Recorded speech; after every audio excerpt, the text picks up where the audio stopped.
어느 날 나는 인터넷에서 한국 공포썰을 읽는 것에 푹 빠져 있었다. 평소에는 유령이나 귀신을 믿지 않지만 그날따라 이상하게도 손이 가는 대로 스크롤을 내리며 공포 게시물들을 읽고 있었다. 그 중에서도 특히 나의 관심을 끈 하나의 이야기가 있었다. 이 이야기는 서울 외곽의 한 낡은 아파트에서 일어난 사건에 관한 것이었다. 아파트는 오래된 건물로 주민들도 대부분 나이가 든 사람들이었다. 그러나 어느 날 한 젊은 부부가 이곳에 이사 오게 되었고 그에 따라 아파트의 작은 변화에 바람이 불었다. 젊은 부부는 이사 오는 것을 시작으로 아파트를 조금씩 고쳐나갔는데 특히 베란다에서 서울 시내를 내려다볼 수 있는 멋진 공간을 만들었다.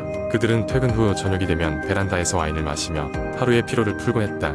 하지만 이상한 일은 그 무렵부터 시작되었다. 부부는 종종 베란다에서 기분 나쁜 느낌을 받기 시작했다. 등 뒤에서 누군가가 지켜보는 듯한 불편한 기분이 들곤 했지만 돌아보면 아무것도 없었다. 처음에는 이사를 하고 정신없이 지내다 보니 피곤해서 그런가 싶었지만 점점 그 빈도가 잦아졌다. 그러던 어느 날 밤 부부는 이상한 소리를 듣게 되었다. 베란다 밖에서 누군가 발을 질질 끄는 소리가 들리더니 낡은 창문을 긁는 것 같은 소리가 이어졌다. 놀란 두 사람은 얼른 베란다 문을 잠그고 커튼을 닫았다. 설마 도둑이라도 든 걸까 싶어 걱정이 되기도 했지만 차마 나가볼 용기는 나지 않았다.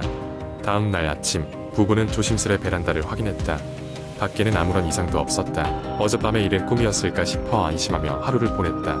그런데 며칠 후 같은 소리가 또 다시 들렸다. 이번에는 더 이상 못 구할 수 없었던 남편은 겁을 먹은 아내를 방 안에 둔 채 혼자 베란다로 나가 보았다. 그가 본 것은 믿기 어려운 광경이었다.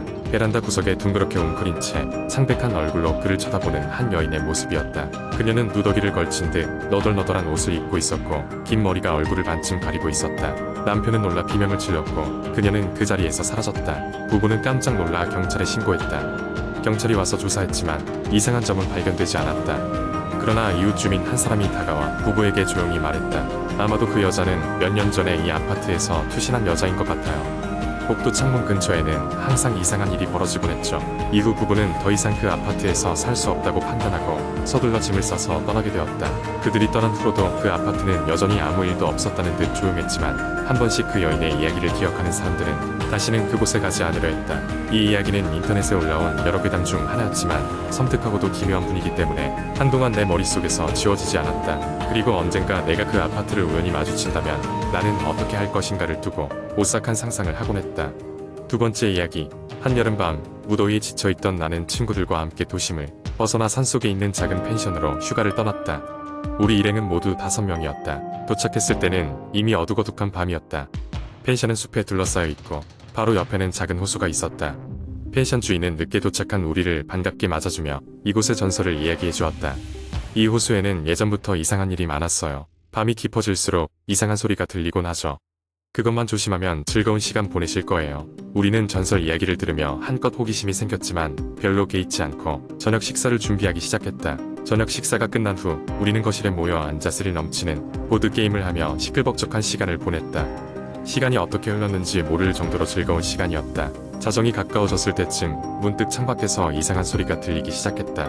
마치 누군가가 나지막히 우는 소리 같았다. 처음에는 바람 소리라니 하고 무시했지만 점점 뚜렷해지는 소리에 우리는 점점 긴장하기 시작했다. 그때 용감한 친구 하나가 웃으며 말했다. 야, 호수 전설 얘기 들었지? 우리 호수 한번 가볼래?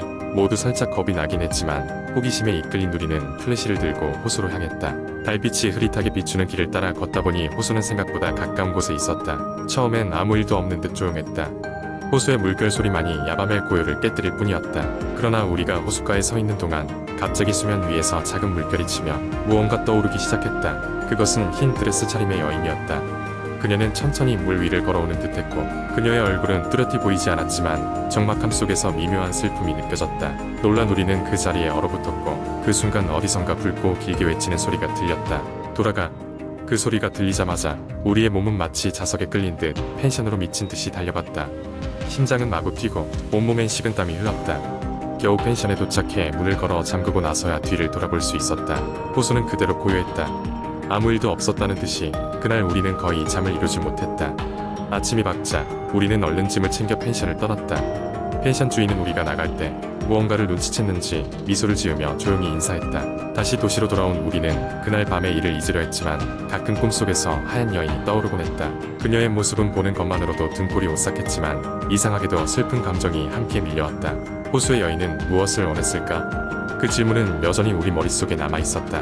결국 우리는 그 여름 휴가를 누구에게도 자세히 이야기하지 않게 되었다. 다만 친한 친구들끼리 모일 때면 가끔 그날 밤에 경험을 떠올리며 섬뜩한 기분에 잠시 빠져들곤 했다. 그 여름의 공포는 그렇게 우리 각자에게 아련한 기억으로 남아있었다. 세 번째 이야기는 약 10년 전 내가 대학 시절을 보내던 한적한 시골 마을에서 겪었던 일이다.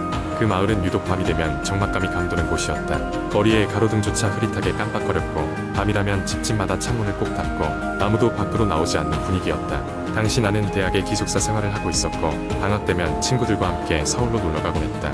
그러던 어느 날 방학 후 처음으로 친구들과 늦게까지 술을 마시며 즐긴 뒤 자정이 넘어서야 마을로 돌아왔다.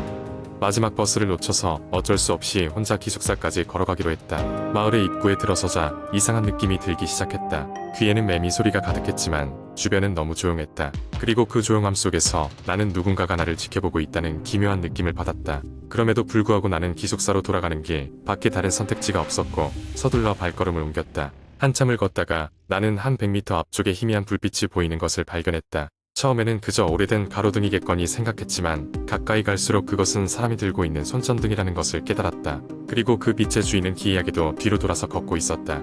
그 모습이 너무도 부자연스러워서 나는 순간 얼어붙고 말았다. 그 사람이 서서히 방향을 틀며 나와 마주했을 때 나는 그만 까무러칠 뻔했다. 그 사람의 얼굴은 몹시 창백했고 눈은 가늘게 뜬 채로 나를 응시하고 있었기 때문이다. 두려움에 사로잡힌 나는 그 길을 벗어나기 위해 반대 방향으로 뛰어가기 시작했다. 뒤에서 발걸음 소리가 들리기 시작했을 때 나는 심장이 터질 것만 같았다. 소리가 점점 가까워지자 나는 더욱 빨리 달려야 했다. 하지만 술에 취해 몸이 제대로 움직이지 않았다. 눈앞이 흐려졌고 몇 번이고 넘어지면서 팔다리가 다 긁혔다. 그러던 중 가까운 거리에서 불쑥 한 남자의 목소리가 들렸다. 잠깐만요. 괜찮아요? 그 순간 누군가의 손이 나를 거칠게 잡아세웠고 얼굴을 보니 무척 걱정스러운 표정의 중년 남성이었다. 그는 마을의 다른 주민이었고 자정이 되면 매일같이 산책을 하는 습관이 있는 사람이었다. 나는 그제서야 상황을 설명하며 그와 함께 기숙사까지 안전하게 돌아갈 수 있었다. 하지만 다음 날 경찰이 마을을 수색했다는 소식을 들었다. 문제의 남자는 마을 주민이 아니라고 한다. 그 후로도 오래도록 그날의 일은 악몽처럼 내 머릿속에 남아있었다. 그 기이한 밤에 만난 사람은 누구였을까? 그리고 그 사람은 왜 나를 뒤쫓았던 걸까? 그런 생각들이 머리를 떠나지 않았다. 이후로 나는 밤에 혼자 길을 걷지 않았다. 그 마을은 여전히 평화로웠지만 나는 이제 더 이상 그 마을의 밤을 믿지 않았다. 네 번째 이야기, 어느 추운 겨울밤이었다. 나는 작은 시골 마을의 외딴 집으로 이사를 가게 되었다. 도시에서의 번잡한 삶을 뒤로하고 조용한 생활을 원했던 나는 이 집이 딱이라고 생각했다. 집 자체는 낡았지만 우뚝 솟은 나무들이 둘러싸고 있어 고요함을 자아냈다. 이사한 첫날 마을 사람들은 모두 친절했지만 내게 묘한 경고를 했다. 그 집에서는 밤이 깊어지면 창문을 꼭 닫으세요. 라는 것이었다. 나는 그저 바람이 세찬 시골에서의 조언이겠거니 하며 대수롭지 않게 넘겼다. 며칠이 지나고 어느새 어둠이 완전히 깔린 밤이었다. 밖에는 눈이 소복이 쌓이고 있었고 바람은 우울한 소리를 내며 울부짖고 있었다. 나는 따뜻한 차 한 잔을 들고 거실에서 편히 쉬고 있었다.